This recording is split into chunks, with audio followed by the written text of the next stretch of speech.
Powered by NBC bearings, భారతదేశపు మొట్టమొదటి bearing తయారుదారు. Telangana శాసన మండలిలో గందరగోళం, బీఆర్ఎస్ ఎమ్మెల్సీల ఆందోళన, కాళేశ్వరం రిపోర్టు ప్రతులు చింపేసి నిరసన. కాళేశ్వరంపై బీజేపీ వైఖరి నిజమని రుజువైంది. మేము ముందు నుంచే సిబిఐ విచారణ కోరుతున్నాం. కేంద్ర మంత్రి బండి సంజయ్ ట్వీట్. కాళేశ్వరంపై అసెంబ్లీ తీర్మాన పత్రం, కేంద్రానికి లేఖ రాయనున్న రాష్ట్ర ప్రభుత్వం. కేంద్ర హోంశాఖ ఆదేశాలతో విచారించనున్న సిబిఐ. ప్రతి నెల 1వ తేదీ పేదల దినోత్సవం, నోటీసులు ఇచ్చిన దివ్యాంగులకు పెన్షన్ ఇస్తున్నాం. వైసీపీ అసత్య ప్రచారం చేస్తోందన్న మంత్రి కొండపల్లి. కూటమి ప్రభుత్వం సూపర్ 6 సూపర్ హిట్, వైసీపీ ఆరోపణలు అర్థరహితమన్న ఎరపతినేని. ఇచ్చిన హామీలు అమలు చేస్తున్నామన్న ఎమ్మెల్యే.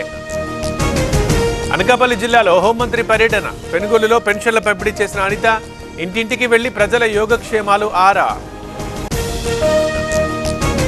మేడ్చల్ ఏదులాబాద్ చెరువులో చేపల మృత్యువాత, కలుషిత నీరు చేరడమే కారణమన్న మత్స్యకారులు. 10 లక్షల దాకా నష్టం జరిగినట్లు అంచనా. హైదరాబాద్ గౌలిగూడలో అగ్ని ప్రమాదం, ఓ అపార్ట్మెంట్లో చెలరేగిన మంటలు, 18 మందిని రక్షించిన ఫైర్ టీం. కరీంనగర్ సైదాపూర్లో రైతుల కష్టాలు, సొసైటీ దగ్గర యూరియా కోసం పడిగాపులు, వర్షంలోనే క్యూ లైన్లో నిరీక్షణ. జనగామ పాలకుర్తిలో యూరియా కష్టాలు, రాత్రి నుంచి సొసైటీ ముందే పడుకున్న రైతులు, యూరియా కోసం పడిగాపులు.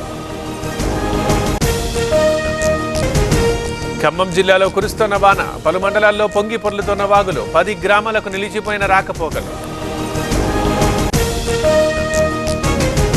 మెదక్ జిల్లాలో మంజీరా నది ఉధృతి, 7 పాయల దుర్గామాత ఆలయం చుట్టూ వరద, రాజగోపురంలో అమ్మవారి విగ్రహానికి పూజలు. ధవళేశ్వరం బ్యారేజ్కి వరద ఉధృతి, కొనసాగుతోన్న మొదటి ప్రమాద హెచ్చరిక, లంక గ్రామాల ప్రజలు అప్రమత్తంగా ఉండాలంటూ సూచన. తిరుమలలో భక్తుల రద్దీ సాధారణం, శ్రీవారి దర్శనానికి 4 గంటల సమయం, 3 కంపార్ట్మెంట్లలో వేచి ఉన్న భక్తులు.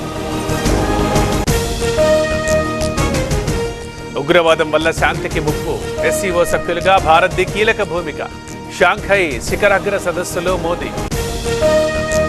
పవర్డ్ బై ఎన్బీసీ బేరింగ్స్, భారతదేశపు మొట్టమొదటి బేరింగ్ తయారుదారు.